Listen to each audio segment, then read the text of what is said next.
How to create Serve bank account online. In this video, I'll show you how to create a Serve bank account online in just a few simple steps. So let's get started.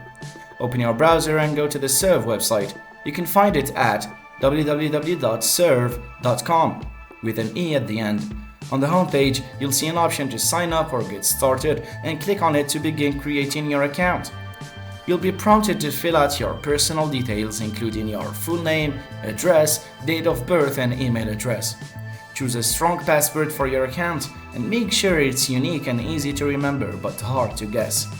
Read through the terms and conditions and click Agree to continue with your registration. To ensure security, you may need to provide some form of identification. This might include uploading a government-issued ID or completing other verification steps. Once your identity is verified, you'll be asked to link a payment method such as a bank account or debit card to fund your Serve account. After you've entered all necessary details, click on Submit to finish the registration process. Once your account is successfully created, you'll receive a confirmation email. You can then log in to your Serve account and start using it.